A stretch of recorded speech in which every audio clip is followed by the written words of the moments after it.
Terima kasih Tuhan Yesus. Dan nama-Mu yang Maha Kudus Tuhan, kami sudah berdoa, kami mengucap syukur. Sama-sama kita katakan, amin. Shalom, apa kabar?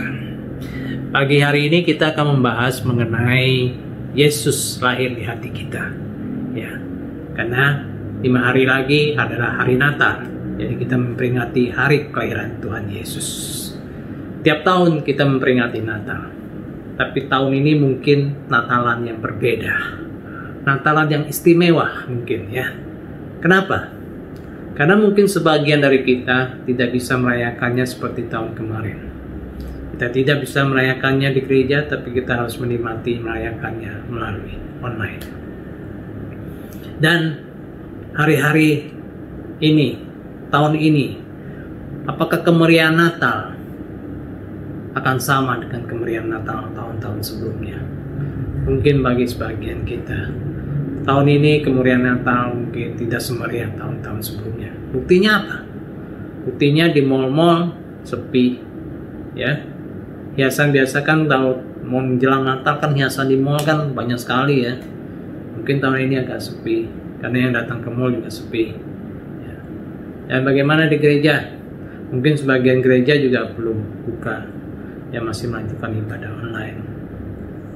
Dan bagaimana dengan kehidupan kita di sepanjang tahun 2020 ini? Ya, mungkin bagi sebagian orang tahun ini adalah tahun musibah. Ya, tapi bagi kita tetap percaya kuasa Tuhan. Ya, Tuhan punya rencana. Tahun ini boleh terjadi, dan kita sudah di akhir tahun 2020, di mana COVID sudah terjadi mungkin dari awal tahun sampai akhir tahun ini. Ya, kalau hari ini kita masih tidak mendapati dalam keadaan sehat, puji Tuhan. Itu adalah kasih pemeliharaan Tuhan atas kehidupan kita. Kita boleh mengucap syukur. Ya, walaupun sebagian besar orang mengatakan dalam ini tahun musibah, tapi kita tetap percaya Tuhan yang setia, Tuhan yang menjaga kita. Amin. Dan tahun ini mungkin dibanding tahun-tahun sebelumnya banyak sekali perbedaannya ya. Keadaan ekonomi juga semakin susah, banyak orang yang pengangguran ya, kehilangan pekerjaan, di PHK. Bahkan kita melihat dengan mata kepala kita sendiri, ada orang-orang di sekitar kita, bahkan teman, kerabat kita yang harus meninggalkan dunia ini karena wabah musibah COVID. Tapi kita percaya tahun ini, mungkin perayaan Natal tahun ini akan semakin bermakna dalam kehidupan kita. Amin. Apa yang arti Natal? Arti Natal sebagian besar orang. Ya.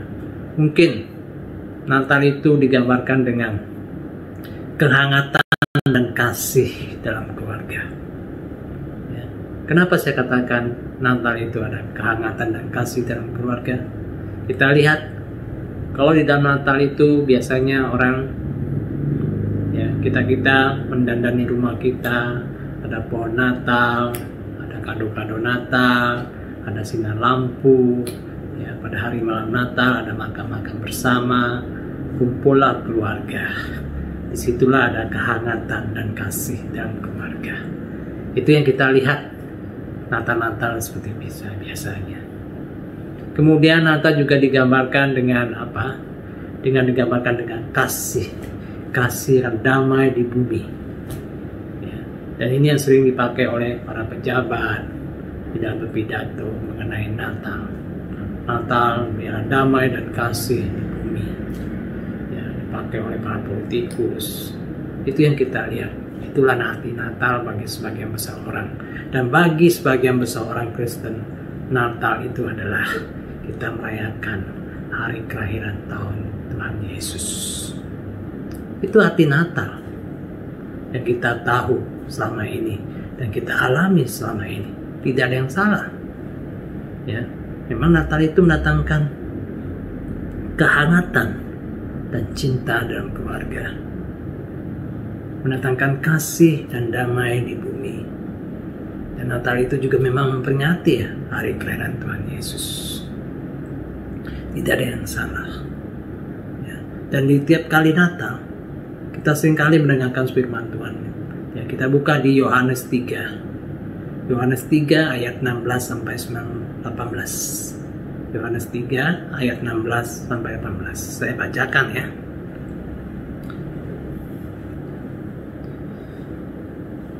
Yohanes 3 ayat 16 sampai 18. Karena begitu besar kasih Allah akan dunia ini, sehingga Ia telah mengaruniakan anaknya yang tunggal, supaya setiap orang yang percaya padanya tidak binasa, melainkan beroleh hidup yang kekal. Katakan, setiap orang yang percaya kepadanya tidak binasa, melainkan beroleh hidup yang kekal. Kita garis bawahi. Sebab Allah mengutus anaknya ke dalam dunia ini bukan untuk menghakimi dunia, melainkan untuk menyelamatkannya oleh Dia. Barang siapa percaya kepadanya, ia tidak akan dihukum. Barang siapa tidak percaya, ia berada di bawah hukuman, sebab ia tidak percaya dalam nama Anak Tunggal Allah. Dan ini adalah 3 ayat firman Tuhan yang paling eksis ya, saat menjelang Natal, yang sering dipakai ya, dalam khotbah-khotbah menjelang Natal ya. Yaitu karena begitu besar kasih Allah akan dunia ini, sehingga telah mengaruniakan anaknya yang tunggal. Itulah kelahiran Tuhan Yesus memperingati Natal, supaya setiap orang yang percaya kepadanya tidak binasa, melainkan beroleh hidup yang kekal. Ini adalah ayat yang paling eksis menjelang Natal. Ya. Tidak ada yang salah, tapi yang jelas ayat ini cukup mendatangkan bahwa kasih Natal, perayaan Natal, makna Natal tidak hanya seperti saya katakan tadi, kehangatan dan cinta dalam keluarga, kasih damai di bumi, memperingati hari kelahiran Yesus. Tapi kita mau merenungin apa sih makna Natal yang paling hakiki yang harus kita miliki sebagai seorang beriman. Saya rasa inti ya, yang hakiki dari firman Tuhan tadi itu adalah satu iman Kristiani yang tidak boleh kita lupakan, yaitu kita percaya bahwa Tuhan sudah menjadi manusia, datang ke dunia ini ya. Kemudian karena Dia datang, makanya kita ada keselamatan. Iman itu harus kita miliki. Siapa yang percaya padanya, ia akan diselamatkan. Kita percaya Tuhan sudah pernah datang ke dunia, menjelma menjadi manusia. Kemudian kalau kita percaya, maka kita diselamatkan. Iman ini yang harus kita miliki. Iman Natal itu lebih luas. Apakah kita punya memaknai Natal seperti itu? Kita mengimani seperti itu. Saat inilah kita mau merenungkannya. Iman di Kristiani ya, yang terdapat dalam firman Tuhan tadi. Di arti Natal bukan hanya pesta, kegembiraan, sukacita, damai di bumi. Itu ada pengejawantahannya, tapi iman pada firman Tuhan tadi, bahwa Tuhan pernah datang ke dunia ini, menjelma menjadi manusia. Itu Tuhan Yesus. Dan siapa yang percaya padanya, ia diselamatkan. Ini yang harus kita maknai, ini yang harus kita resapi, dan ini yang harus menjadi pegangan iman Kristiani kita. Bukan hanya menjelang Natal, tapi sekian dalam kehidupan keseharian kita harus kita imani itu. Ya.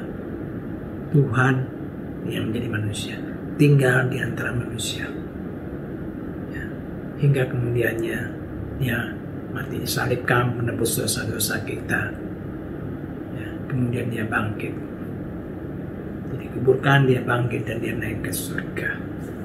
Itulah iman Kristiani kita. Tanpa kehadirannya di dunia tidak ada penyaliban, tidak ada kebangkitan. Pangkalnya adalah Yesus Tuhan yang datang ke dunia, dan kita percaya kepadanya. Itulah keselamatan. Jadi makna Natal lebih dari itu. Ya. Kita lihat di firman Tuhan 2 Korintus 3 ayat 16. Kita buka bersama-sama 2 Korintus 3 ayat 16. Mari saya bacakan. Tetapi apabila hati seseorang berbalik kepada Tuhan, maka selubung itu diambil daripadanya. Tetapi apabila hati seseorang berbalik kepada Tuhan, maka selubung itu diambil darinya. Selubung dosa diambil daripadanya. Hati kita berbalik pada Tuhan, selubung dosa akan diambil daripadanya. Kalau kita percaya, hati kita akan tertuju pada Tuhan. Itulah yang harus kita maknai, bahwa sesungguhnya dosa-dosa orang berdosa seperti kita harus datang pada Tuhan. Tuhan datang ke dunia ini untuk menyelamatkan umat manusia, mengampuni dosa-dosa termasuk kita. Dan saat hati kita berbalik kepada Tuhan, maka selubung dosa kita akan diambil.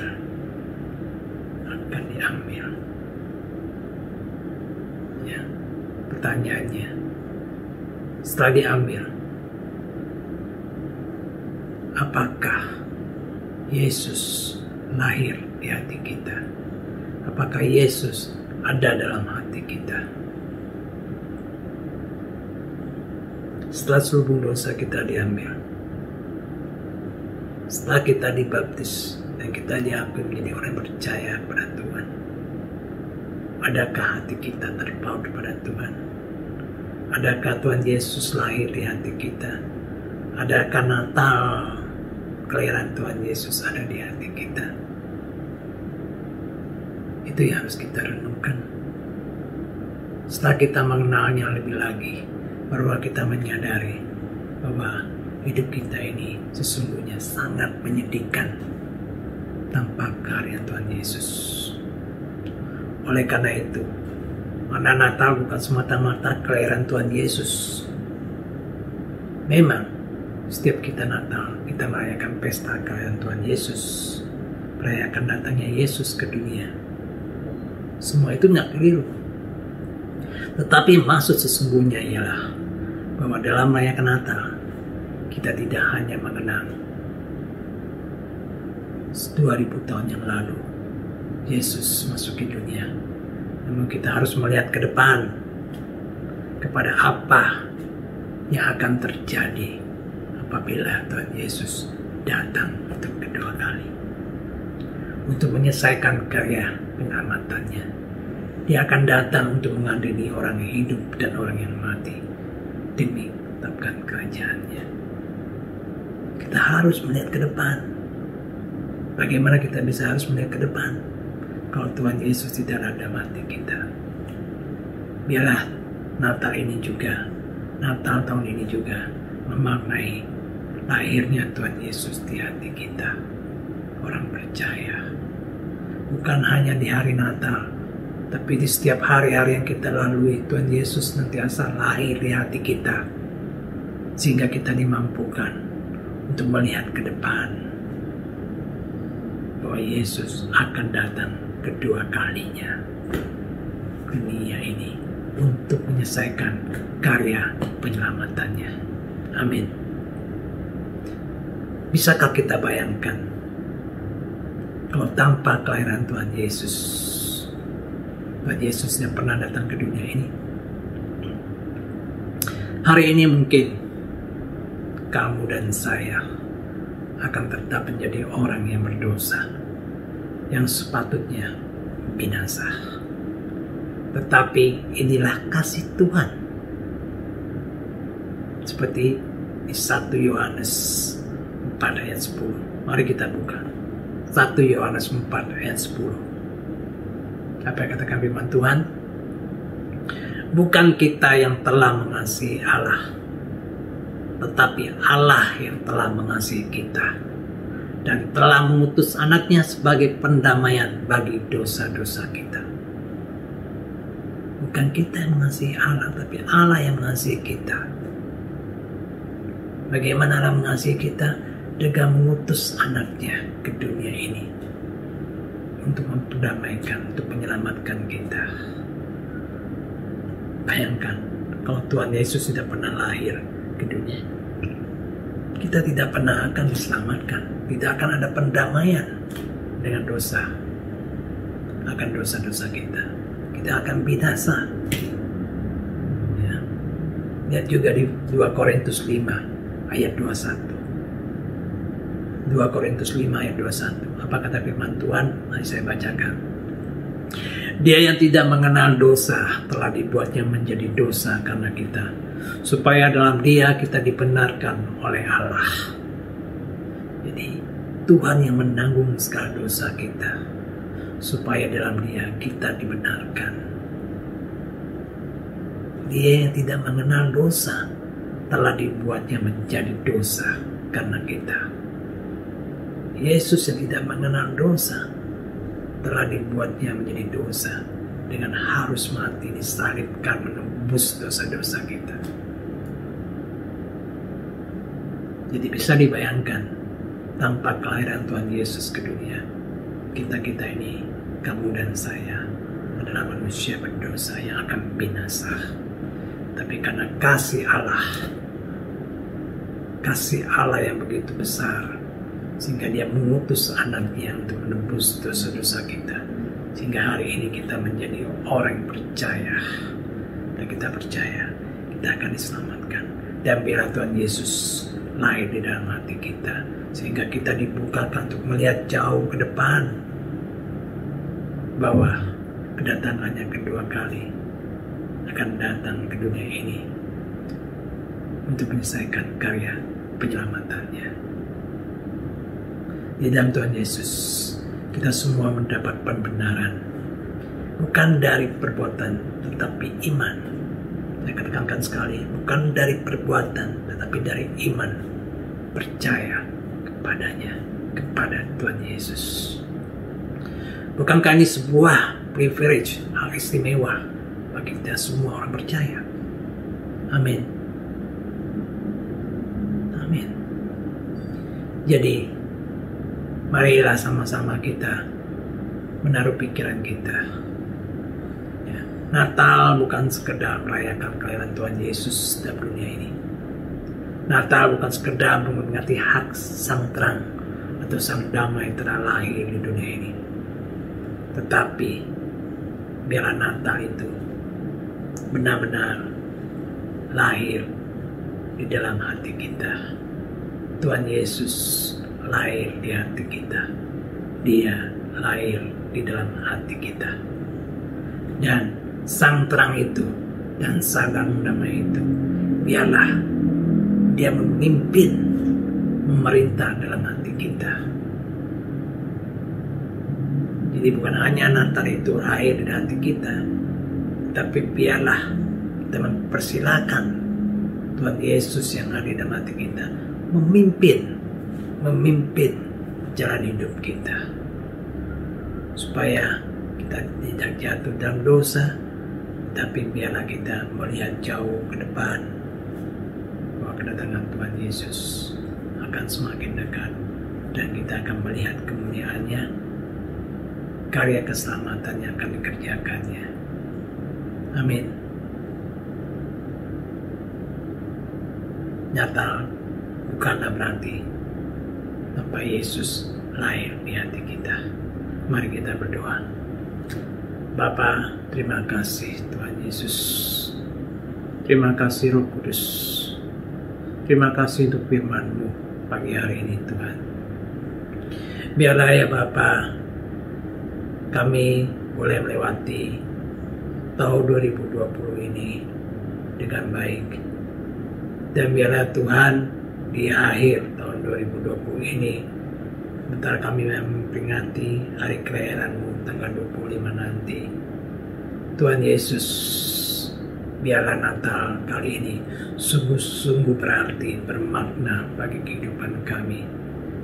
Biarlah Tuhan Kau bukakan mata kami bahwa kehidupan dunia yang semakin tua ini boleh terus mengingatkan kami bahwa karya keselamatan yang Kau kerjakan 2000 tahun yang lalu, biarlah itu tetap berlaku ya Tuhan buat setiap kami. Dan biarlah ya Bapa, celikkan mata kami. Sungguh kami boleh melihat Tuhan, buat maknai Natal tahun ini sungguh berbeda dengan tahun-tahun sebelumnya. Kami mau memaknai Natal ini lebih lagi ya Tuhan, dengan iman kami bahwa sungguh benar Engkau pernah datang ke dunia ini untuk menebus dosa-dosa kami. Dan kami yang percaya kepadamu, kami memperoleh keselamatan. Biarlah itu yang bermakna bagi setiap kami ya Tuhan. Makna Natal yang sungguh berarti, bukan hanya pesta kemeriahan, tetapi sungguh Tuhan Yesus hadir di hati kami. Dan kami mau Tuhan, Engkaulah yang merajai kami, Engkaulah yang merajai menuntun kehidupan kami. Roh Kudus berkaryalah. Kami tahu Tuhan, kedatangan-Mu kedua kali adalah iya dan pasti. Kami mau ya Bapa, punya iman percaya bahwa nanti saat Kau datang, kami didapati sempurna di hadapan-Mu. Terima kasih Tuhan Yesus, terima kasih Roh Kudus, terima kasih dalam nama-Mu yang Maha Kudus Tuhan Yesus. Kami semua sudah berdoa dan kami mengucap syukur. Sama-sama kita katakan amin. Saudara, hari ini saudara diberkati, saudara sudah mendengar firman Tuhan lewat hambanya, dan saya percaya saudara akan tetap bertumbuh bersama Roh Kudus, bersama Tuhan Yesus dalam iman yang benar, iman yang sungguh-sungguh yang Tuhan inginkan kepada saudara dan saya. Saudara, saya percaya setiap firman yang ditabur tidak akan kembali sia-sia.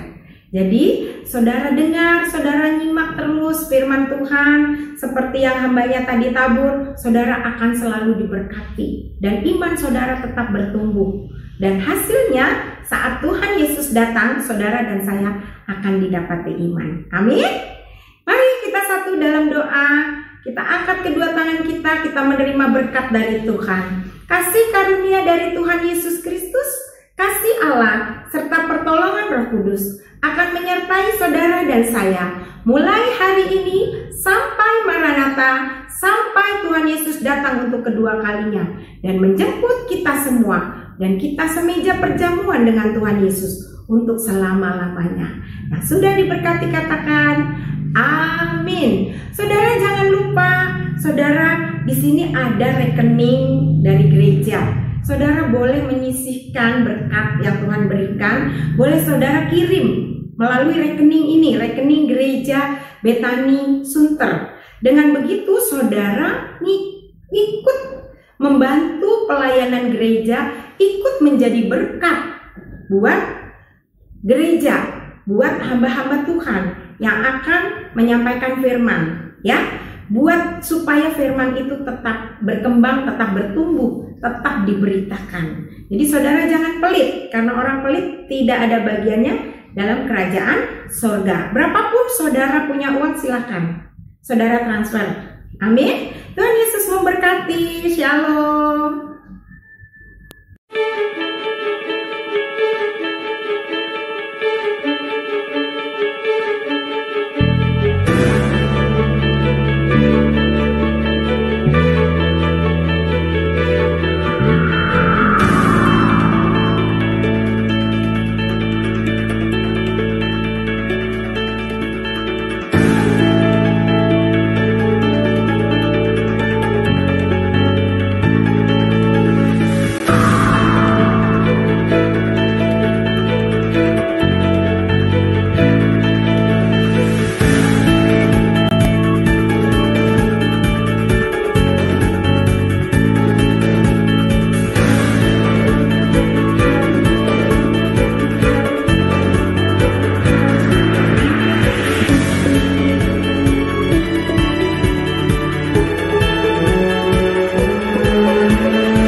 Tuhan.